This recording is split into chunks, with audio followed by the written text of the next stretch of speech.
20s fans, this is V, and I'm here to talk to you today about a new sponsor for our show, Casey's Irish Pub.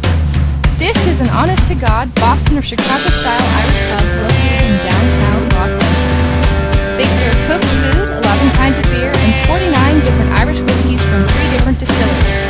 What does that mean? That means if you're looking for a good drink during the Los Angeles convention, you don't have to go far.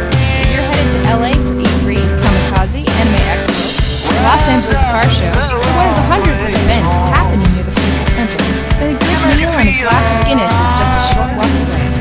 Jeremy, the loud guy who won't shut up and do our podcast, actually ate there during the last Anime Expo, and this is what he had to say. I went down to Casey's Pub looking for a place to bring people for a good night of food and found it when I was driving on my way to the Los Angeles Convention Center. We went back, and I had the best steak cod pie of my life today. My wife had a good whiskey to sip, and 8 of us had fun talking and eating in a place that looked like it belonged in a movie. Casey's is just a couple of blocks from the Western Convention. That means it's close to one of the Anime Expo shuttle stops. We're even hosting a photo shoot there during the 2014 Anime Expo. Email us about that at ndspfreight@yahoo.com. So do yourself a favor and don't stock up on bad beer and try to mix something sitting at the desk in your hotel room. Ride the shuttle, get off at the Bonaventure, and walk to Casey's Irish Pub to get some drinks with their bartenders. Make some new memories and have some fun. We want to see you there.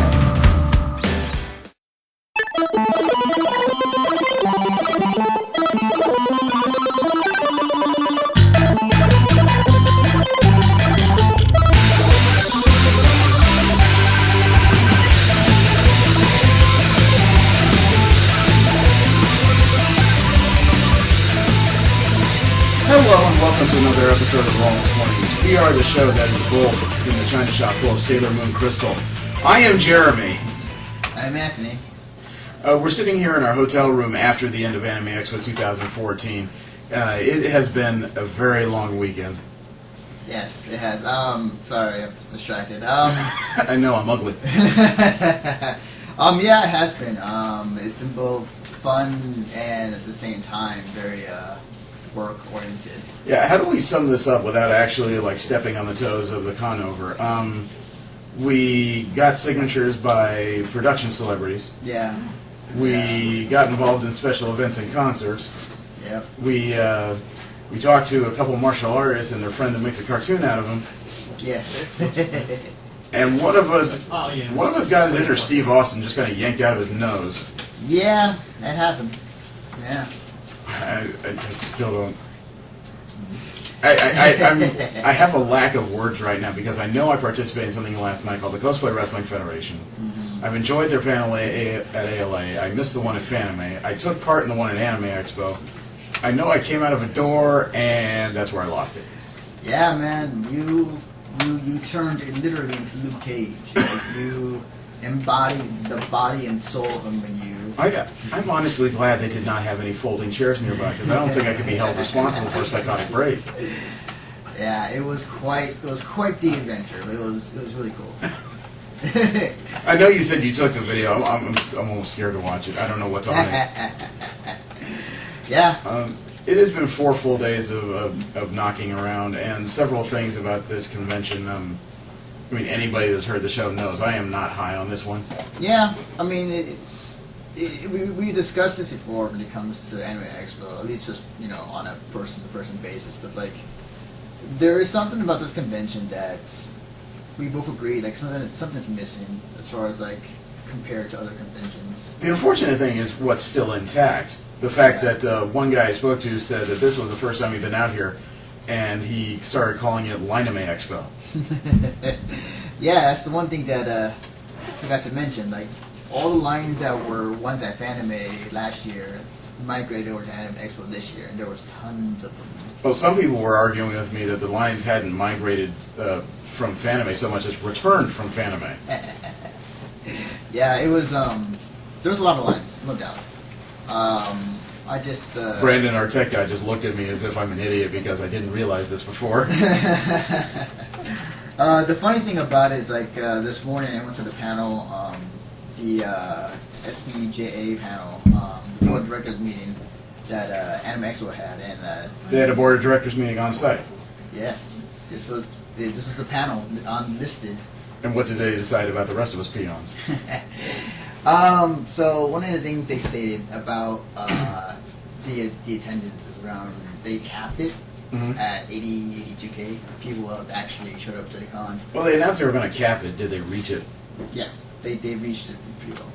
I think the thing about it is like one person asked during the panel is like, you know, is it possible the way that the growth was happening with the con, like is it possible like 120K? And they're like, no. They said that if we got bigger than 80K, like it'd become a fire hazard as far as like. It was a fire hazard when they said it was like 56. That's what they said. I mean, at the panel. I mean, like, I can kind of see it though, just because like it was pretty packed. Friday, Thursday was okay. It wasn't too bad. Saturday was obvious, like, you know, everybody is coming and. Yeah, and I knocked off early today simply because I wanted to finish things before I got insane. Did it get bad out there in the afternoon? Yeah, like it was. Yeah, it was just at one point. I feel like I should have go back to the hotel, just wait till the crowd dies down. Mm-hmm. Just because like it wasn't to the point where I couldn't move anywhere. It's just to the point where like it felt very claustrophobic. Okay, I have to stop you for just a sec because there is a moment here. I'm feeling like a chimpanzee behind a glass wall. We're being watched by a couple of friends and roommates and everything, and it's stop making faces at me. If you throw peanuts, I'm going to get pissed.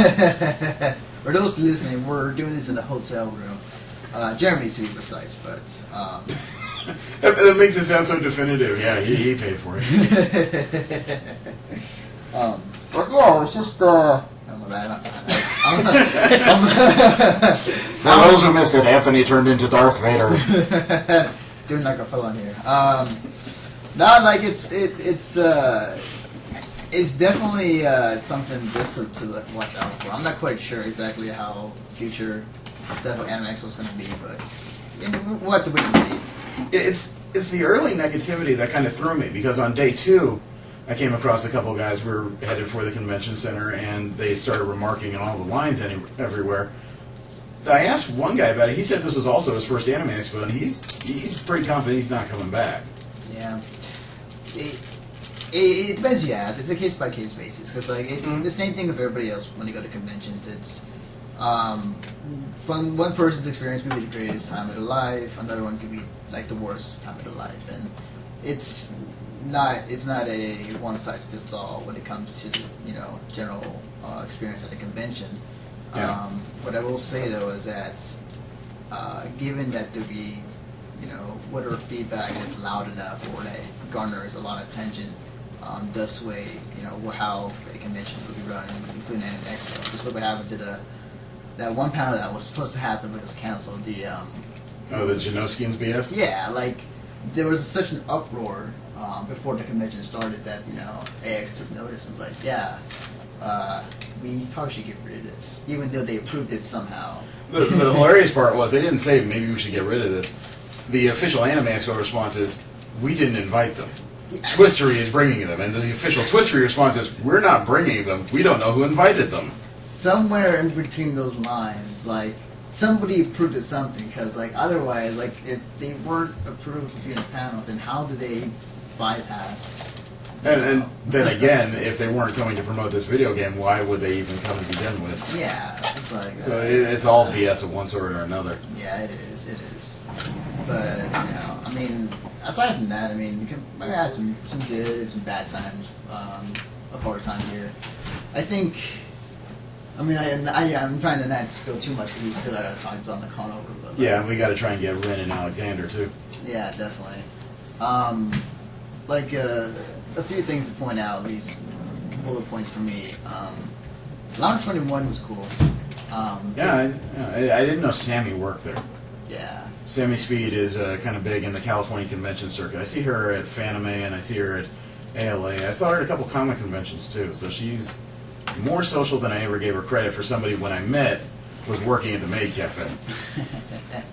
Yeah, man, it's crazy nowadays as far as like how far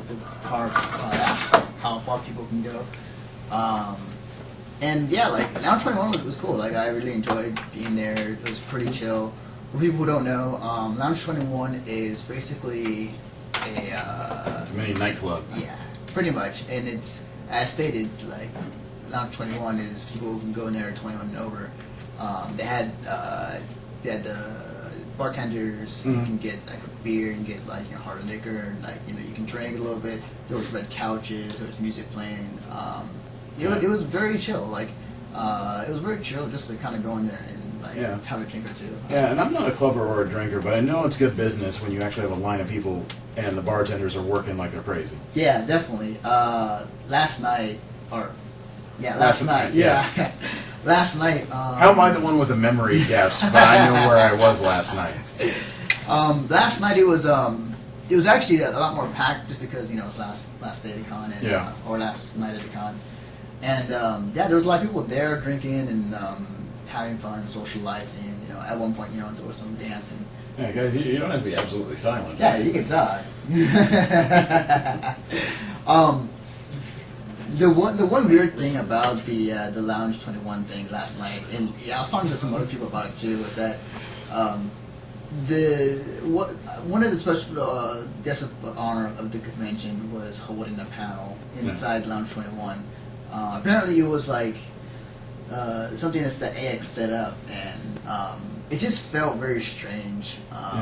It didn't quite, fit. Well, I guess it's just kind of that situation. Why would you hold a panel in a room full of people who are trying to relax and drink something? Yeah, I mean, I can understand to some degree as far as like how it could work, but at the same time, given like what exactly that room is for, it's like. Well, I mean, that's just my outlook, but I can't deny that the first couple rows of people sitting around this lit stage were watching and paying attention. Yeah. They were talking to somebody out there, or they weren't being ignored. Right. But that wasn't the most unusual thing I heard in the last 24 hours. Well, I mean, we're back here in the JW Marriott. I've stayed here before. Oh. The fact that they've enacted or started to enforce a policy that says you cannot take pictures anywhere in the premises unless you have a media pass. That's irritating when half my job is taking photos. Yeah. But that wasn't even the weirdest thing I found out that happened this weekend. 2 people were removed from the pool. Wait, was it this weekend? Yeah. Wait, that incident was. They said it's the one real complaint they had about any of us staying here. 2 people were removed from the pool. Oh, I thought that was. I thought it was talking about last year. This happened. Oh. Okay. Yeah. Do you have any idea what I'm talking about? Yes. I mean, when you first told me, like, and I was talking to my friends about it too. It's like I'm, like on one side, like I got to applaud that because that's actually kind of cool. But on the other side, it's like, well. You're going to applaud that, really? I mean, from a guy's perspective, I'm just saying, Because I don't think people understand quite what we're talking about. 2 people were removed from the pool. Yeah. 2 people were removed in costume from the pool. Yeah. 2 people were removed in costume having sex in the pool. Yeah. That's not a joke. That actually happened. Like. I'm sorry. I doubt it. No. It's cool. Like it's definitely something that should not happen, and I can understand the hotel's perspective. As a dude, though, like I applaud. That's not something though where everyone's standing around and you look over and then you see splashing and you just go, oh, good on you. No. Good on you. I mean, not visually, just like, oh yeah, that's awesome. No. Ooh, pool and a show. All right, man. Next year I'm bringing goggles. Okay, so that was this year. I did not know. That's a whole new term of snorkeling. Yeah. He gets both points. He gets both points. That's the kind of stuff that can ruin relationships. There's a reason why this convention was almost forced out of Anaheim. That's true. Well, actually, it was pretty much forced out of Anaheim. That's why they ended up in Long Beach in 2007. Yeah. This was nowhere near as heinous, but you got to admit, everything starts somewhere. Yeah, it's got to be one thing that would start whatever and made them change their minds and stuff. Yeah. But that's okay. All right, I'm now informed now. Yeah, and like I said, there's a large amount of stuff we can get into. Yeah. There is all kinds of stuff that's happened this weekend, but there are some planning problems that have got to start coming up soon. Yeah. You have the amount of people, and there does appear to have been a bump in foot traffic. However, the amount of cosplayers seems to have dropped significantly. Because the funny thing is, like, I would I would have some perspective as far as like to agree, disagree, or neutral on that statement. The only thing is though, I haven't been here in several years.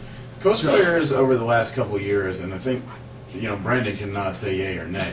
I'd say cosplayers in number of overall people used to be about 1 out of every 4 individuals was in something bright and colorful. Mm-hmm. And this year it almost seems like that dropped to about somewhere between 1 in 8 and 1 in 10. Yeah, I remember the years of the Naruto and Bleach cosplay gatherings back in Anaheim. Yeah, but that's not to say there's a drop in necessarily costumes. It just seems like there's not as many people trying out 1 or 2 day costumes. There's more people doing like all 4 days, but it's just it's a drop in the number of people who are actually getting into those costumes. I see. Huh.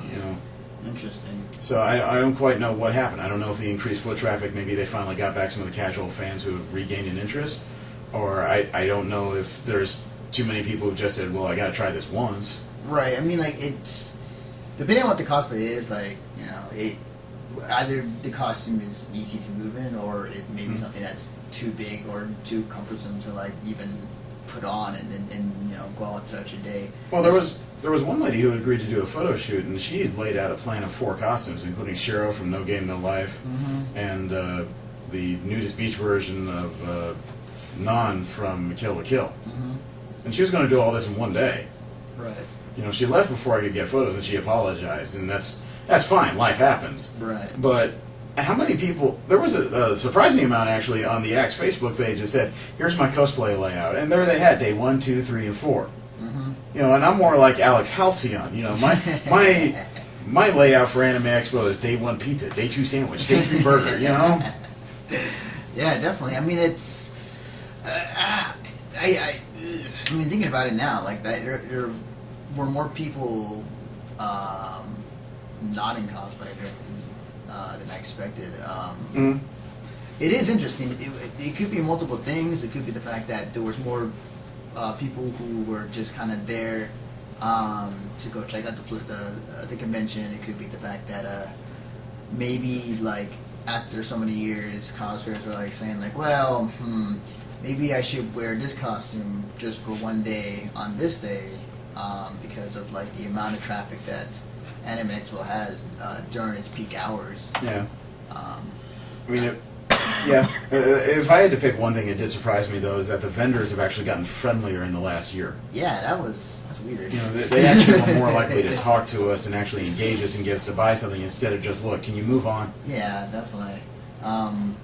Yeah, like it's speaking of which, like, there were more vendors this year, or at least last time I was here, than I expected. Like the dealers hall was packed.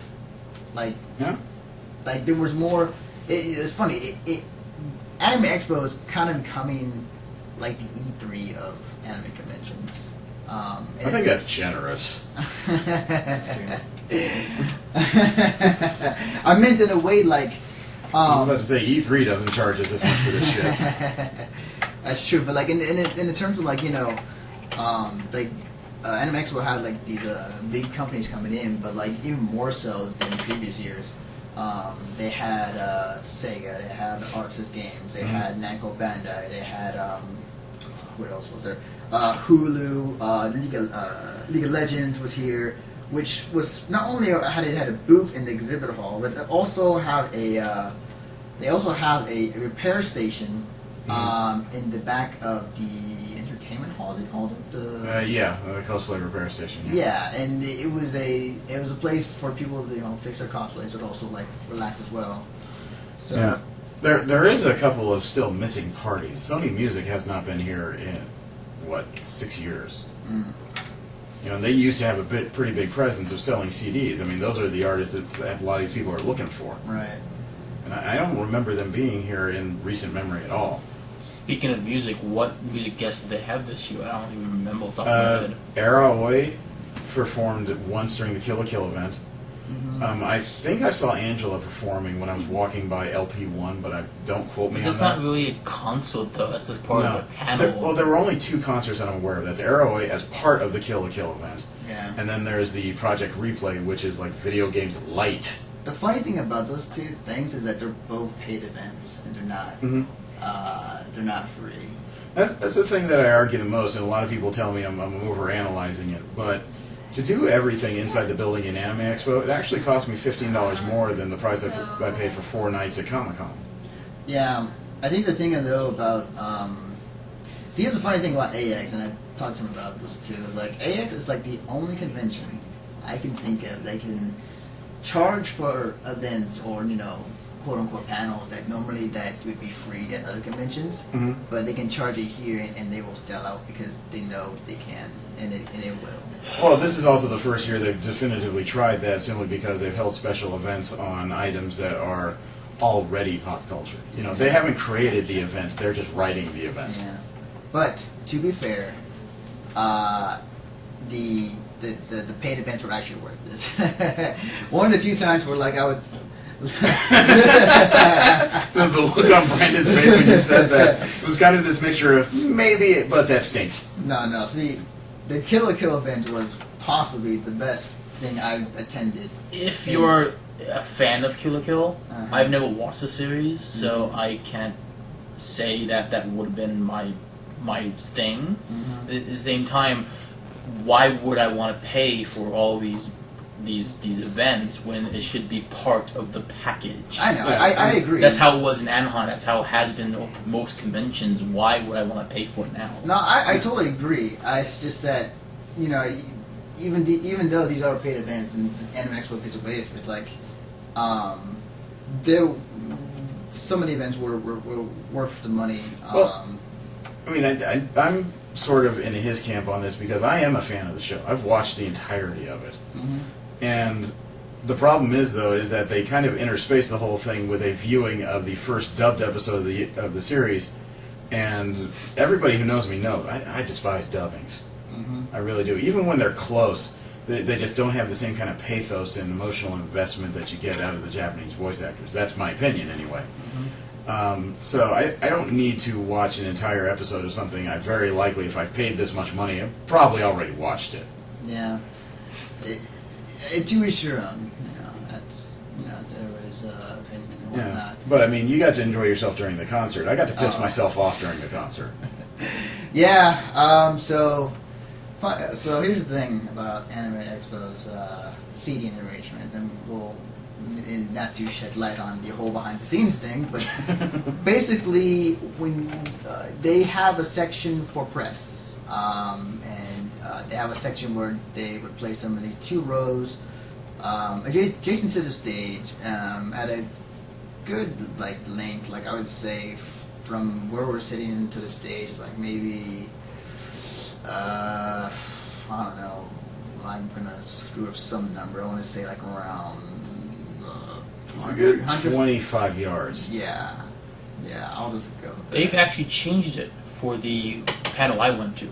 Really? Okay, Kenji Inafune, what they did was they merged the Camille fans and the press line on one line, and then you can sit wherever you wanted. Well, that wasn't quite the issue. It's just they had obviously a battery of tickets for the press members to pick up and to be able to see from.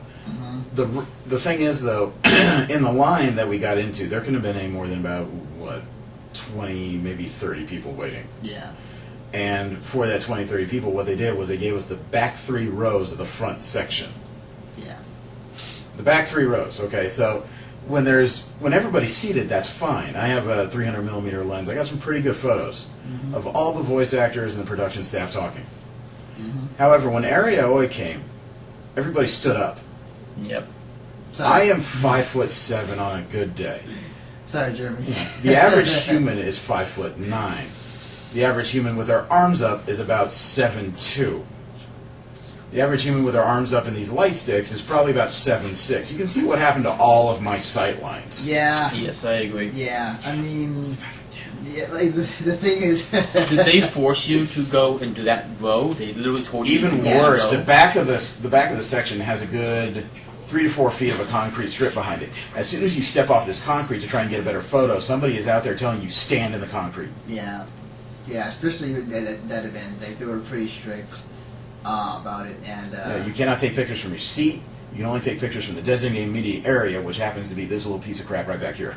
Yeah, and yeah, it was pretty difficult for Germans because people were including me myself, but that's because I was totally into it. You're one of the few people shorter than I am. That's true. I didn't have a problem with that. That is true. I am pretty damn short. But I mean, we only had one good sight line after everybody stood up, which of course is the inner corner, the inner back corner, and anybody who was anybody that was already shoving themselves into that corner to try and get in there. And I already weigh above 260, so for me to try and muscle my way in there isn't quite me being forceful. That's damn near assault. Yeah. So I stayed out of their way as well as I could. There were a couple of nice guys who tried to move out of the way because they found dips in the sight lines, but of course, those dips are generally somebody who dropped something, picked it up, and are now back up on their feet. Yeah. Man, that was annoying. What room was that? Is that an LP1? No, that was in the main events. Okay. That was the main big events room. hall. Yeah. Okay. The Kenji Infone panel was in LP1. LP1 would have been much preferable, frankly. Yeah. It seems like they put some things where they really should put something in a bigger room or a room that was better. Well, it's kind of the problem of the budgeting is that even though they're doing all these events that are costing more money, they still haven't spent. They haven't figured out how to put their budget to the point where they can start getting back into venues that can make all this easier. Like, not even Nokia Theater, which I'm sure people are thinking I'm pointing to. I'm talking about just like Club Nokia, a small place up there. They could have fit a decent amount of people, charged a pretty good ticket price, and just about anybody could have seen everything from standing room only. Yeah. I mean, they're already charging for it. They might as well get a venue that can actually hold it. The difference is, though, Club Nokia is a pretty intimate place, and I'm sure half the reason they're charging $35 to $45 is because there's money to be made. Yeah. I realize the SPJ is a non-profit. They probably had to pay these people something to get them in. Mm-hmm. But at the same time, $35 minimum. And I don't even know what. The rows were probably about 15 to 20 seats across. Oh, yeah. A minimum of about 20 rows per section, 3 columns per section, 3 sections deep. And including the VIP tickets that cost more. Yeah, I'm not going to do the math off the top of my head because it's late and I'm goddamn tired. But easily, this event could have brought in somewhere around 50 to 75K on its own. Yeah, easily. Yeah, I know that the LP1 can hold at least 2,100 people. That's what they said at the panel. It would hold 2,100 people. Mm-hmm. So, I mean, do you think if that could hold maybe half that, the one you went to? I haven't been in that room, so I'm not sure. It's the subjective nature of fandom, though, because if you're going to hold an event on a series that's already starting to eke out of pop culture just in the anime reference, then obviously you want to maximize its exposure. The question is whether maximizing its exposure means that the people who run the convention are entitled to charge this amount to get it done. Yeah. That's the double-edged sword of what we're dealing with right now, is because I would like to see these people, but if I'm already paying $70 to get in, I'm already paying the extra amount to get a hotel room. People are flying from across the world supposedly to do this. Yeah. And then you're asking an extra $35 on top of a $50 to $75 badge. That's where the question comes in. Because I could go to Comic-Con, and as long as I have the patience to stand in whatever line I need to, I could see just about anybody there. And that's how it should be, in my opinion. Yeah. You should, first come, first serve, you get the badge, and then you get in line and to see what you want to see. And it's a roulette at that point. Everyone gets a fair chance. But it's all about the effort you want to put into it. Yeah. I mean, ticketing something will obviously make it easier because you don't have somebody standing around all day. But that also means somebody has to commit more of their operational budget up front. Every ticket you charge means it's much less likely that someone's buying that plushie or that DVD from somebody in the dealer's hall who you're telling these people, come pay me $3,500 for a table because you'll make money after I get my money out of them. Yeah. Yeah, definitely. Yeah. Yeah, I mean, it's one, and this is from a guy who's been going to conventions for a long time, since 2006. And growing up for cosplay and growing up kind of going to conventions, majority in California, majority of the panels and whatnot, I got my badge prior to NSP and everything else, everything was, there I could check out. The guests were free and whatnot, and then to worry about paying an extra just to go see the special guests or whatnot. and obviously AX has its own policies and they do their own thing, and that's kind of how they roll. But just generally speaking, just like off the top of my head, like does outside of AX, like does any other anime convention do this, or any other convention like have like ticketed events? Well, I mean, every con has ticketed events. The question is whether or not they charge anything for them. You know, I mean, you have to be able to give out tickets, otherwise you're going to make promises to a bunch of people who can't get through the door. Right. I'm sure Otakon has some kind of events. I haven't been out there. Fanime, they don't have tickets so much as they make a hard count of how many people's in line, and sooner or later they will tell you, I'm sorry, there is a high % chance you will not get in. Yeah. But I don't know anybody that says, okay, pay X amount for a badge, but you're going to have to pay me Y amount if you're going to do anything besides walking around. Yeah. From my resource from Otakon, I know that they probably don't have. They probably do or do not have ticket events, but I know they do not charge extra to see events. Oh, it comes down to perspective. I mean, it's like Disneyland can charge what they want because, comparatively, in the world of theme parks, it's a very unique thing. I guess the question becomes: is Anime Expo enough of a unique thing to justify a similar type of expense? Right. Definitely. Yeah, I mean it's. Yeah, I mean what. You can see, but yeah. I know. I just got all convention existential, and I brought down the room and shit. No, it's cool. It's cool, man. Like it's your show. It's not mine. Personally, it's been a while since I thought of Anime Expo as being worthwhile.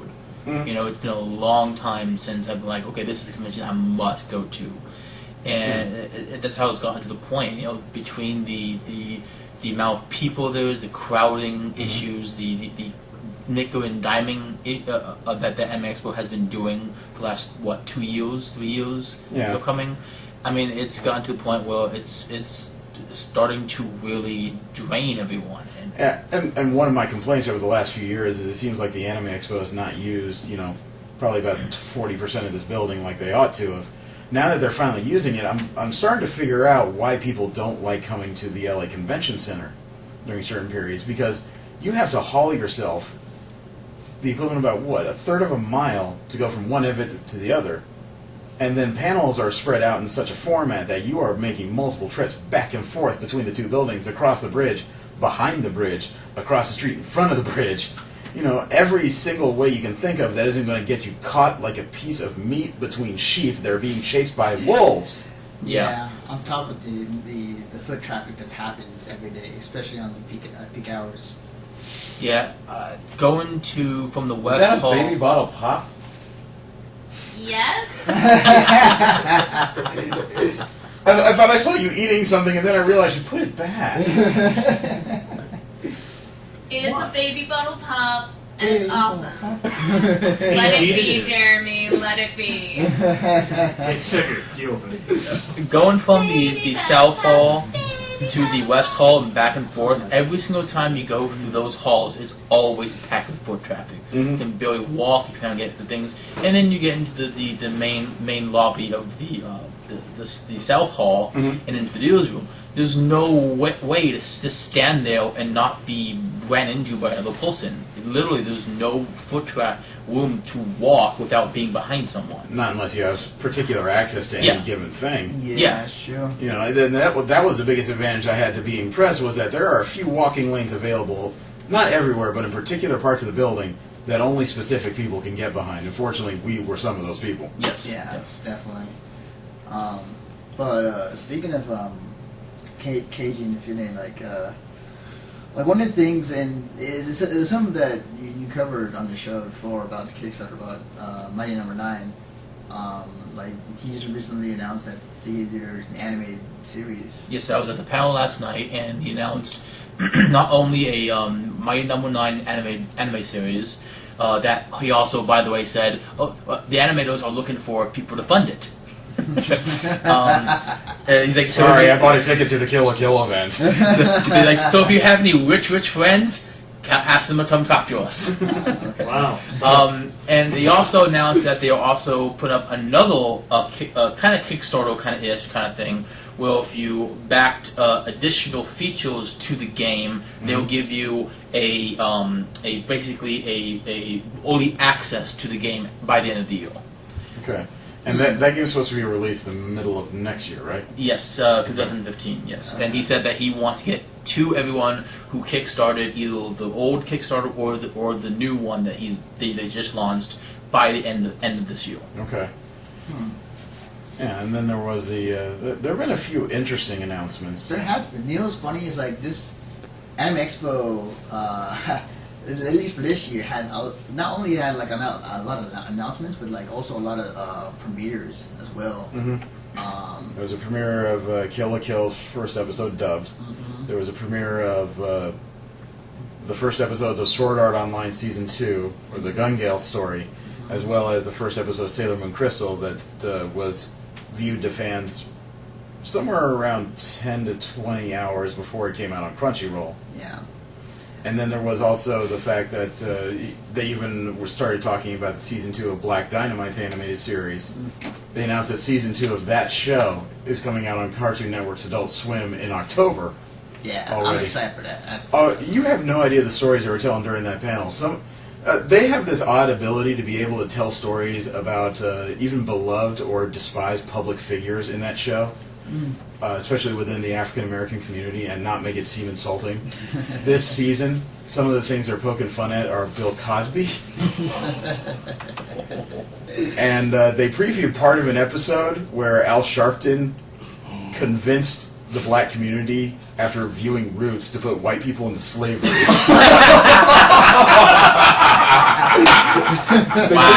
They previewed about 8 minutes of this, and the writer of this, my God, was it Danny Lucas? Might have been. Well, I wasn't at the panel, so but like, Okay, yeah. I nearly laughed myself stupid because he said they'd all start as a conversation. Can you imagine what would happen if white people were in slavery? And I guess somebody else on the team just said, "Yeah, you imagine we probably go broke and they start complaining about eating lattes and shit." But they even previewed part of another episode because they found out there's this urban legend about Mr. Rogers that said that he was this like ultra class Marine. What is this? They found out that wasn't true, but they decided to play it up. So what happened was in the middle of an episode where he's filming a show, like some guys come by and they're trying to convince him to sign off on some new product placements for like sugary drinks. You know, they wanted to sell soda, and then he brings up this tray full of white powder, and he says, "Is this cocaine? No, it's pure sugar. We're going to sell it to him to eat." You know, and then he holds up a T-shirt. "We're calling these obesities." So all of a sudden, Mr. Rogers goes crazy. He locks the door. He starts wrapping piano wire around his hands.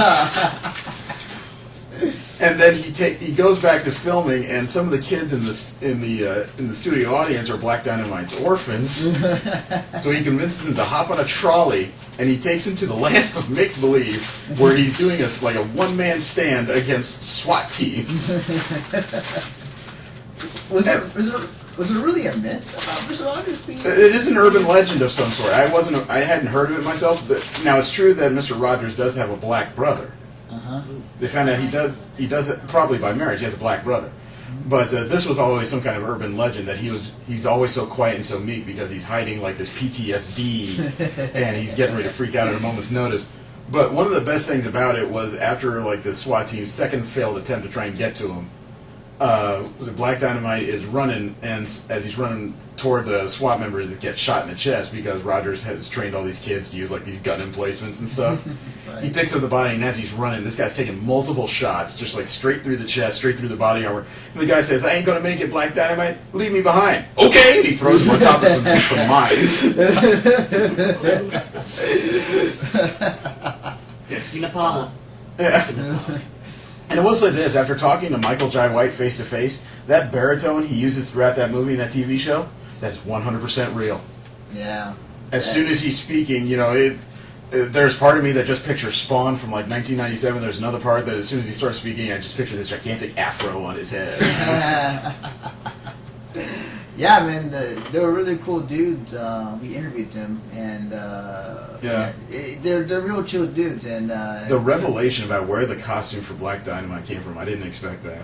How did that? You don't remember the conversation? No. One of the first things I did is I had a little photo shoot, and incidentally I rented a costume, which is the exact same costume that I'm in the final, the final artwork in the movie. Wow. That's the exact costume I rented. Just never gave it back. So you just looked in the mirror and said, "This is it." This is it. Yeah, I took a picture with a gun and nunchucks. Well, they're going to see this, you know that. Yeah. And the people that you got the costume.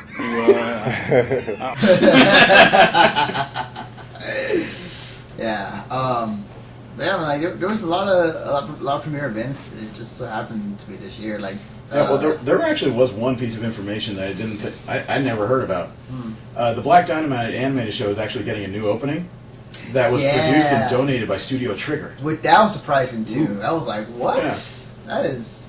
Yeah, if you thought the original opening was anime enough, oh no, it gets worse. We're talking like ninjas attacking his Cadillac, ripping off the hood, and there he is like kung fu kicking from the top of it.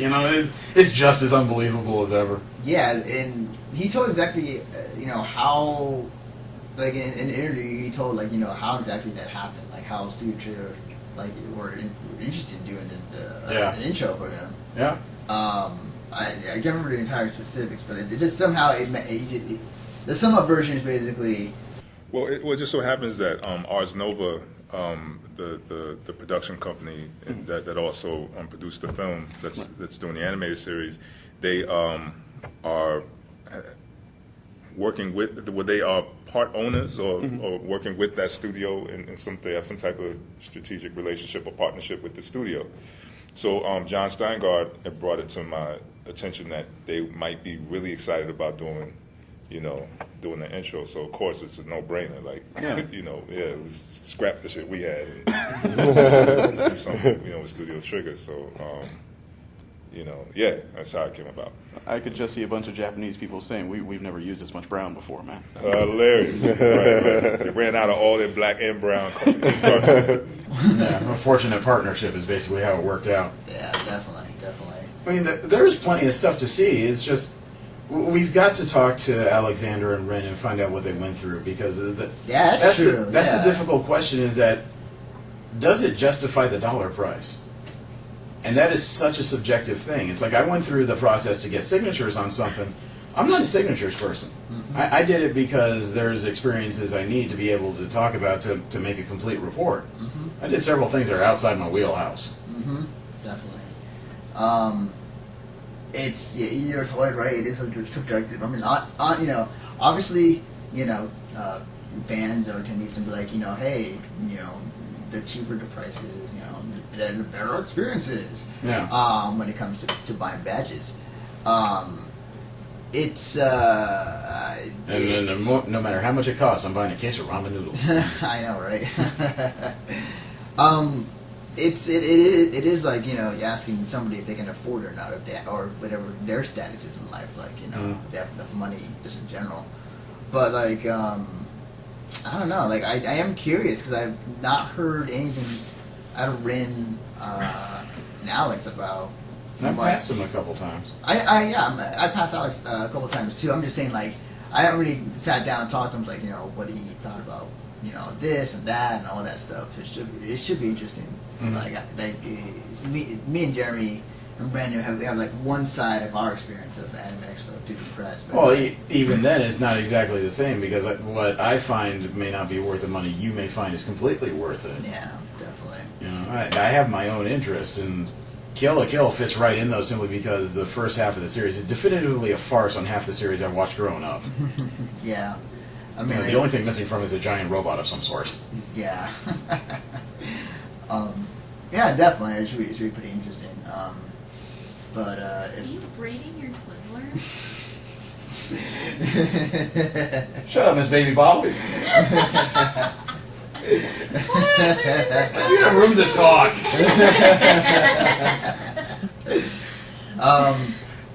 Keep that in. Keep that in. That's gonna sound so odd. Just like there's gonna be like thousands of people sitting on the other end. What are they doing talking to women? I thought they were nerds. I guess we don't technically count as women, then, do we? You're above the age of 18, right? Yeah. The eyes of the law. Yeah. For all they know, listening at home, it could be just a bunch of dudes, high-pitched voices. I halfway expected her to take that waddle bar and just wing it at the end. Could you get your voice that high? Is the question. If you kick him somewhere, yes. Yeah, I was going to say that. Yeah. I am protecting myself tonight. I don't feel safe. But yeah, I mean, it's here's the thing. Like, when it comes to price to a convention, like you've been to Comic-Con. Like, Oh, yeah. It costs around $170 for a whole four. It costs $165 for the 4 full days, Uh-huh. $200 if you want preview night, the early Wednesday. And that, like, if you compare that to what other conventions, as far as like the normal average price, obviously that's way the comparison is is apples and oranges, not apples and oranges, but like they're as far as like the price range of like Well, 60, 70, 80. It depends on what you want to see, because Anime Expo would argue that they deserve the $70 price mark because this is one of the few places in the U.S. you're going to see the guys who were responsible for making the product that this convention is based on. San Diego would say that their price mark is justified because you go to Comic-Con, you have probably a 75% chance of seeing whatever star is on their guest list. Yeah. The problem with Anime Expo is that in recent years, there's been absolutely no guest that I would actually want to come to actually see. And still, yet they say, oh, yeah, this is the price point because this is this and this. Anime music musicians, for example, there hasn't been a decent band here in years that any of us would want to see. Yeah. That's another problem. That is true. Music, even the Battle of the Bands, was not even here this year, as far as I know. I don't think so, and I'm with you. I'm not an idols person. I appreciate people with singing talent, but if I'm going to put down money to watch a musical act, I need to see a band. Yeah. I want to see a guitarist thrashing. I want to see a drummer losing his mind. I want to see a bassist wondering, why aren't I up front? I want to see a full band. Right. Yeah. It's definitely, but still, it's still subjective. Like Brandon, like you say, like there are things that are the guests that it doesn't interest you. Well, yeah, there are guests that doesn't interest me. But that's just one of the points. Yeah. I mean, certain voice actors, artists, there could be people that they could be bringing over from Japan that people actually will want to meet. Okay. Well, that's arguable for this year too, because I think what you're trying to say is there's no marquee. Yeah. There is no like central guest that's just going to drag everybody out of their seats. And while this year had 2 parties at least that did have an interest, they were on series I'd already seen. Yep. And even though they were big guests, they still weren't marquee guests. They weren't like your Yoko Kanno or your Abes or anything like that. There wasn't that one person that even like people who watch anime only on Cartoon Network have heard of. Yeah. Like it's like if I had control, I am not a fan of Attack on Titan. I think the show is too dark, too weird, and just really morbid. But if I was looking for a marquee guest, that's the writer I'd be after. Yes, that would be a rival. Yeah. And in the same argument, the creator of One Piece, he has not been in the U.S. at all. Yet it's really freaking popular, and it's becoming very popular in the United States. That would be a person to try to push also. Yeah, and going back to Shingeki no Kyojin for a minute, they're doing a spin-off. Yeah. Now's a great time to grab the guy. Yeah, definitely. It's there's a lot of factors that plays into it. It's something that as time goes on, and as far as like how AX will do over the next couple of years, it's going to be interesting. Speaking of guests, I know for the last few years they've had cosplay-related guests. People they regard as high-end cosplay. That's also one of those subjective things. Yeah. If you're going to do that, though, aren't there more notable names that you can get besides this Italian lady, Giada Robin, and the 2 Korean ladies? I forget what their group name is. Spinal Cats, thanks for the name. That's it. Yeah. Spiral Cats. Spiral Cats, yeah. Out of all the cosplayers you could get, I'm aware of several out of Japan that I would think you could probably grab for similar accommodations packages. Here's the thing about that, because I'm still of the old school mindset when it comes to having like cosplayers coming over as special guests, which to me, it just feels weird, like having cosplayers as special guests. I mean, the only thing I would say in comparison, because Anime LA, they did have cosplayers. I worked there. We have cosplayers as special guests. But we're not a large company. Yeah, but the thing is, though, is like those cosplayers actually, while their cosplays were great, they also were giving back the entire time into the community. And while the cosplayers of Spiral Cats that came here to Anime Expo, a lot of cosplayers were also great. I just still don't feel. I don't. It just feels weird to me to have just a cosplayer as a special guest because for me who grew up cosplaying over several years and something that everybody did, starting out, and we never envisioned hey, special guests, something, yada yada, as an awesome cosplayer. So wait, I kind of do the same, but yeah, I had to stay out of the dealer's hall for a little while actually. Yeah, because of they were there, or? Well, sort of, because Yaya Han had a booth, and my opinions on her have been well discussed. Yeah. Unfortunately, as I was passing a sign on my way to the dealer's hall, I saw that they had another booth on, I think, day 3 was a sign that said Jessica Nigri was here to do a signing at another booth. I'm pretty sure those two in the same building opens a portal to some alternate dimension where things like eat lawnmowers and get dragged out schoolgirls by tentacles. I can confirm that is true. It does happen. So I just knew that was the day that I am not fit for human consumption. Right. I don't know. It's just weird. I mean, maybe it's a new thing. Maybe it's something that I actually get used to the fact that this is something new that anime conventions are doing now. Maybe they're running out of ideas of who to bring, and maybe that's the next thing they want to go after. It's such a crappy concept considering how many new writers and artists are finally coming forward. Yeah. There's all kinds of people that are starting to redesign what anime means. I mean, No Game, No Life has an artistic style that is entirely unique to it. Oh yeah, definitely. It's not. It's all very colorful, and it's not your typical gray or blacks or anything of that nature when it comes to any other anime. Yeah, it kind of looks like anime through the filter of Miami Vice clothing. Yes. Oh man, menu was so good.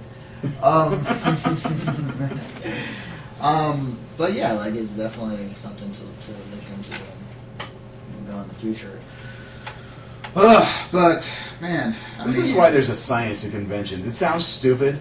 There is actually a science behind who you get, what to do, and what you have to do. Yes, definitely. It's the same reason why I brought 14 cases of water in the back of Cyan XB. Yeah, definitely. I still ask that as I drive it. A lunchbox of a car. Actually, my daughter said I need to paint 2 black stripes on top. I was like, why would I paint on my car? Because it looks like because a toaster needs slots in it, Dad. She was 8 when she said that. I wasn't sure whether I should be proud or not. But actually, my daughter, I miss her because she's getting more fun at these types of things. I took her to WonderCon, and she had behaved relatively well during the convention. It's tough on a 9-year-old and something like that. Right. So I bought her a replica of Harry Potter's wand. Oh, wow. Yeah. And as soon as I put it in her hand, I start walking with her, and she waves it and says, "Expelliarmus!" And she stares at me, and I just raise one eyebrow trying to figure out what she just said.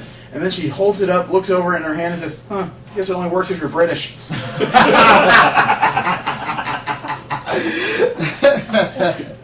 I loved hearing that when I both hold it. I saw your Facebook post and I showed it to my mom. This is great. I just stared at her because I wasn't sure if I should laugh, but at the same time, all I'm thinking is, oh yeah, you're doomed. Yeah. There's one thing that I do appreciate at these conventions, and I saw it a few times today, or actually no, yesterday. So I was walking around in my gender bend Sweetly outfit from the game Skullgirls. Yeah, as you do. As any normal cosplayer convention goer does. I was walking around. I was looking for the creator of the game, the artist alley, and I ran across this dad. He had her daughter with him the entire time. I looked down because I see that just like this kind of purple like tall hat like on this guy's like midsection. I looked down and it was a little kid dressed up as Peacock from the same series, and it was really cute. It was like I looked at her, she was looking at me for a second, and then we looked at the dad, and it's And like she looked up and said, "Nightcrawler." and it was just the initial like. It was initial like you look at somebody's like, yeah, we're taking a picture right now. So it was really cool. It was really cute, and I always enjoy like parents who bring their kids, especially if they cosplay with them or if they cosplay themselves, because that's as a kid like you're walking around and you're kind of seeing like these characters you're watching on TV or on the computer like come to life. This is something that's really cool. That should be the fun part, but that may have to be a segment of a future show because there were several people who brought kids. And they were severely disappointed, and not even with the convention. They were disappointed with the rest of us. Wait, what? I mean, there were a couple people who observed families walking around in here, and then they observed other convention goers sneering at them. As if with that mentality that kids should not be allowed to go to this kind of thing. Not for any moral reason, but just because they're in the goddamn way. Oh, I see what you're saying. Yeah, and that's not a personal standpoint. I like the fact that my daughter at least is taking an interest in this. Meanwhile, my son's just kind of staring horror at everything. But at the same time, I always thought that was the purpose of conventions, was to bring new people in. Yeah, that's true. I mean, that is definitely that side of it. But I think that may be a subject for another day because that's kind of a long subject about, the pros and cons of having kids, what to watch out for, and just some of it just boils down to respect. It does. They're all people. It does. They may not be as, and that's the sad part is that I almost say kids are just not as emotionally mature as the rest of us, but the fact is some kids are emotionally mature than most of us. Yeah, definitely. Oh, excuse me. This is some great radio work right now. I'm yawning. Yeah, I'm always that interesting. But like aside from that, I mean, God damn it. It's kind of hard to put together final thoughts on this because it's not a con over. Yeah, like we haven't gone into a lot of things on great detail. Yeah, like there's a lot more detail we can go into about the convention, but we really can't. For the sake of listening to our other show, you should totally go subscribe and do. But go on, chill a bit. Tell them about it. Well, I'll tell after the show's over. Make them wait. Hey, it's what's the rule in that? Like, teach a little bit, and the more they want it. What's the my teacher used it? That's awful. Keep them wanting more. Yeah. Yeah, I tried that in my dating life. I found out they wanted less. But overall thoughts, I mean, I'll say this and I'll say it again in the con over. Like, Anime Expo, don't get me wrong, I had a lot of fun. It was work and fun at the same time. There were some struggles. I went through all emotions within this weekend. And I got everything that I needed out of Anime Expo this year, and I'm probably not going to come back for a while unless something happens. You never know. But it's just I felt like experiencing Anime Expo again for me was almost the same as last time, where like it doesn't feel as much fun as other conventions I've been to, in my opinion. Well, I mean, I've been. It's hard to find the right words. I have not been negative on the convention. I just thought there was a serious amount of stuff that's been fixed that hadn't been addressed. Yeah. Finally, this year, it does seem like some of that has been addressed. There have been things that have been fixed. Registration is faster. Yeah. It does seem like they have more of a plan as far as how to get people back in the convention. It does seem like they're repairing their situation with their guests. The problem is that as those things were fixed, other things went to hell. Yeah, it really did. It really did. So this is, I wouldn't say it's a successful year, even though they brought in more people. I'd say it's a strong work in progress. Yeah, it is. But we'll get into more details on that in the con over. In the meantime, it is getting on towards 11 o'clock, and that means that my capacity for English is failing, and I might switch into Swahili pretty soon here. You make that sound like a bad thing. Yeah, that'll really go over well with the Arab listeners. So at this point, I'm going to say thank you very much for tuning in, and I invite you to roll with us again next week. We're going to be dealing back with the usual crew of Jesse and V, and maybe Steve if he wakes up and gets off work soon enough. The next subject of the show is actually we're going to sit down and talk about the future of the show and what subjects we are and are not going to discuss. So thank you very much. Have a great weekend. Enjoy your 4th of July. I am Jeremy. I am Anthony. Have a great one. Peace. Oh, she's done with Baby Bottle. Apparently she's done with all of it. I am done with your shit. That's I'm out. so